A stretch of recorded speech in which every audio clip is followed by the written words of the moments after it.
What's up, YouTube? This is Too Raw for TV. All right, so this is a requested video for one of my subscribers. Got a lot of requests lately, and they wanted me to talk about a little known fact regarding Dr. J, and that if things had went right for Milwaukee Bucks fans, Dr. J could have teamed up with the great Kareem Abdul-Jabbar, potentially forming a dynasty in a decade bereft of dynasty squads. Now, we all know that Dr. J played 16 years in professional basketball, starting his career with the Virginia Squires in 1971. His best years, his most productive years, were with the ABA with the New York Nets in the mid 1970s.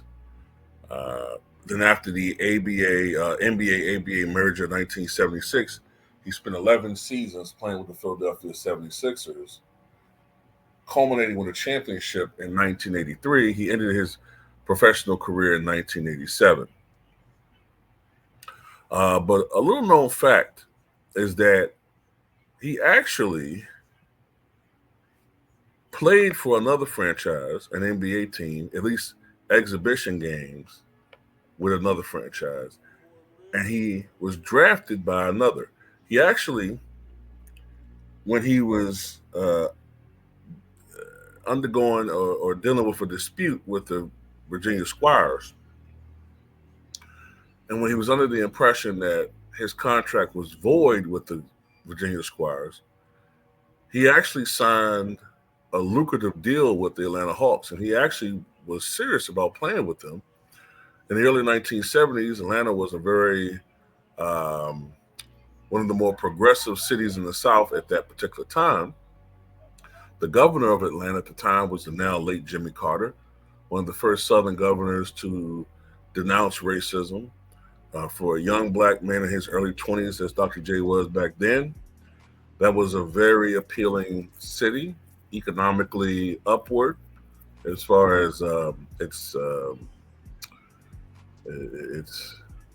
progression and its future. And he was very interested in playing with the Atlanta Hawks. Also, he looked forward to playing with guys like Sweet Lou Hudson and Pete Maravich. But in 1972, the Milwaukee Bucks had actually drafted Julius Erving. And technically, they had his rights. And the commissioner at the time, J. Walter Kennedy, ruled that he could not play with the Atlanta Hawks and that the Milwaukee Bucks actually had his rights.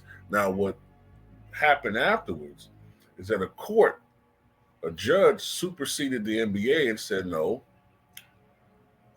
the Virginia Squires have Dr. J's rights. So therefore, he ultimately reported back to the Virginia Squires and went back to the ABA.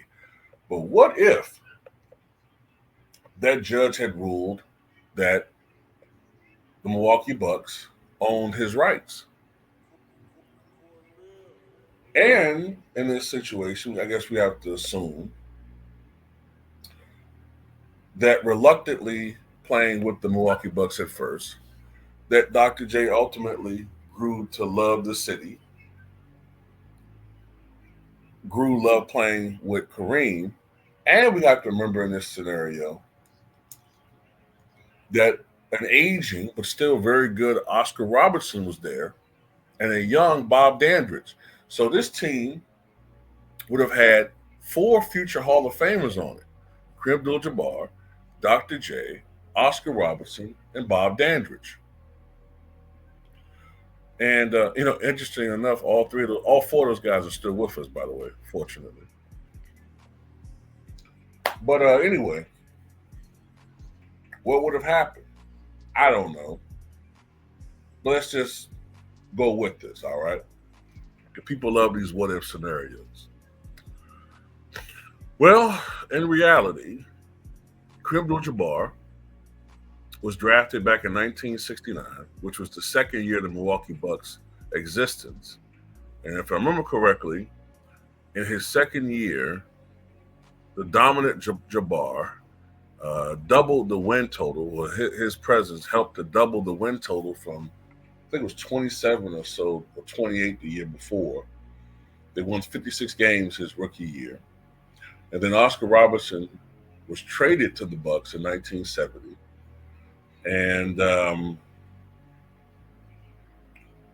And Oscar Robertson's first year with the Bucks, they went 66-16. They won the championship against the then, I think they might have been the Baltimore Bullets, I think still. Oh, by the way, at this period of time in the 70s, the Bucks were in the Western Conference, not the Eastern Conference. I think they switched over to the Eastern Conference in around 1981. So they were in the West at this time. 1971-72, I think they lost in the Western Conference Finals. I think that's the year they lost the West Conference Finals to the Lakers. 72-73, I can't remember what happened. They might have lost in the conference finals again. I know 73-74 they made it to the NBA finals, but they lost to the Boston Celtics in 7. And then after that, Oscar Robertson retired. Bob Dandridge took on a larger role offensively. This is around the time that Kareem really started getting tired of playing there, and they only went like 38-44 that year. And Kareem wanted out of Milwaukee, and they traded him in the 75 offseason. But let's say Kareem goes there. Well, we already know that Julius Erving played with a great center, an all-time great center, a decade later in Moses Malone, and they were a super team. Now, Moses' style was different than Kareem. Moses was an offensive rebounding phenomenon, bruising type center. He did have a jump shot. People tend not to remember that, but he had a jump shot. Kareem was more of a finesse guy.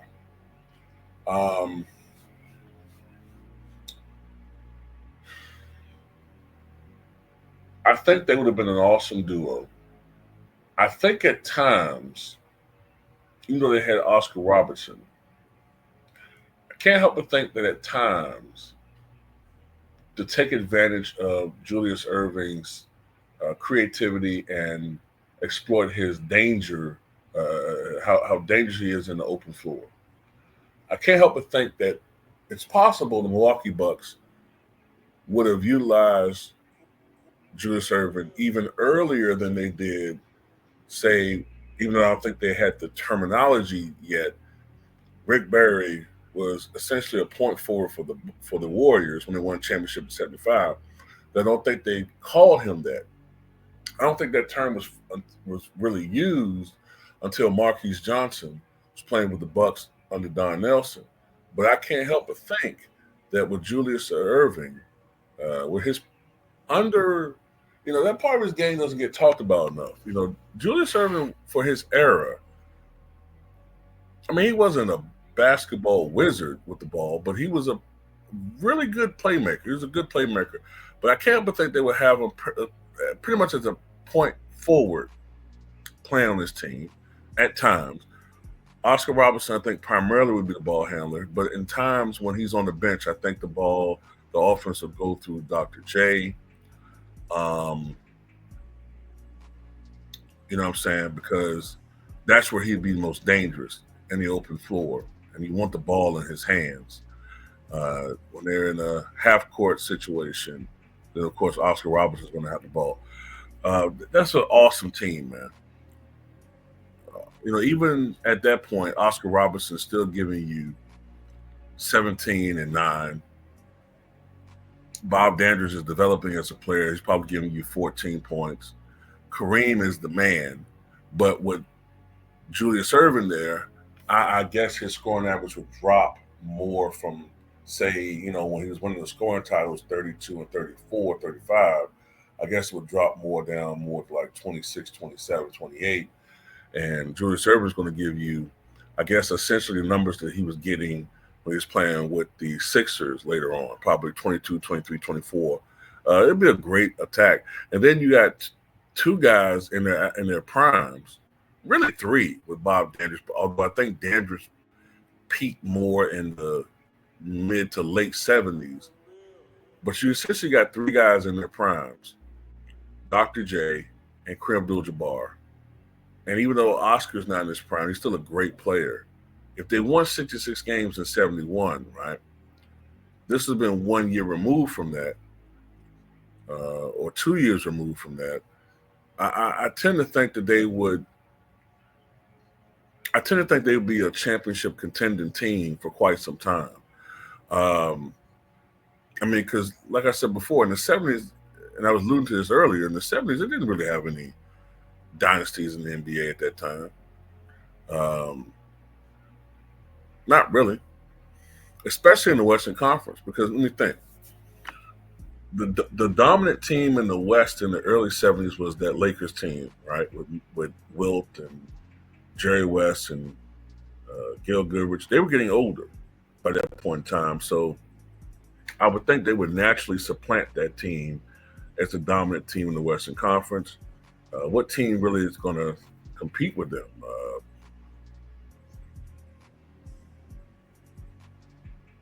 So I'm thinking now. I mean, the Warriors won a championship in '75. They went 48 and 34 that year. Then the next year was '76 of the Phoenix Suns, right? So all in that time period, 73, 74, 75, 76, barring injury, Bucks, Bucks, Bucks, Bucks in the finals. So at the very least, I'm seeing a lot of final appearances for this team if they stay together. Now, a key part of this is, does Kareem stay, or does Kareem still want to leave a big fish in a small pond? Culturally, he just didn't fit with the city. Um, does he still leave? Or does the presence of Dr. J and success make him want to stay? Or does he leave? Um, that's a big factor in this.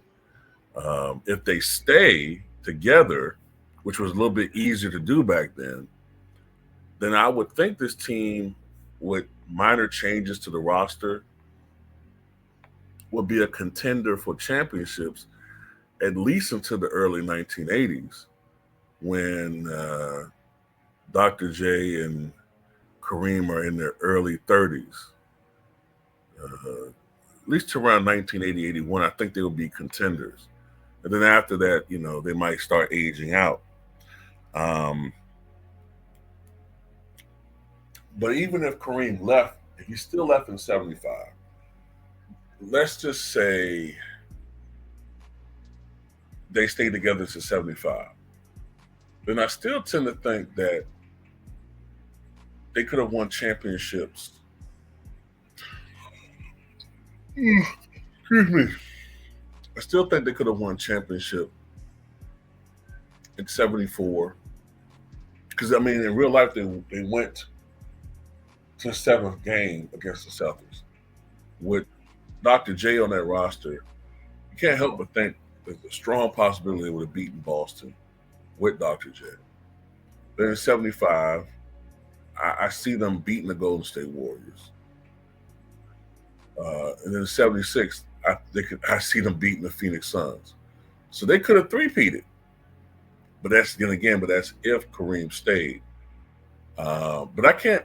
But the thing about it is, if that team is repeating, if they repeat as champions in 75, it's hard for me to see Kareem walking away from it.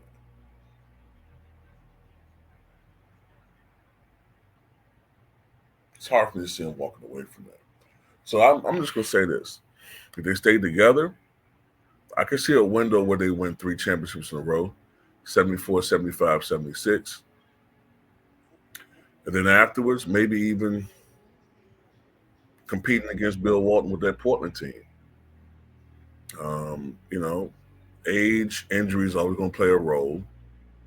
Um, but yeah, I definitely can see a potential dynasty with that Milwaukee Bucks team if they stay together. If Kareem did leave, then I think Julius Erving will keep that team afloat, have them be contenders um, for as long as he stayed there. If he stayed a Milwaukee Buck, like afterwards, you know what I'm saying? I don't know how that would alter the roster later on as far as later players, Marquise Johnson and, you know, Sidney Moncrief and stuff like that. But I think that he still would have been a great player. And, you know, and even as that team switched to the Eastern Conference in the early 80s, I still think that they'll be a great franchise. That's pretty much how I look at that, you know what I'm saying? But that's one of the big what ifs in history. What if he stayed with the Milwaukee Bucks? How would that work? Honestly, though, in reality, I think if he was going to play for an NBA franchise other than the Sixers, I think the more likely team, though, would have been the Atlanta Hawks. But anyway, tell me what you guys think.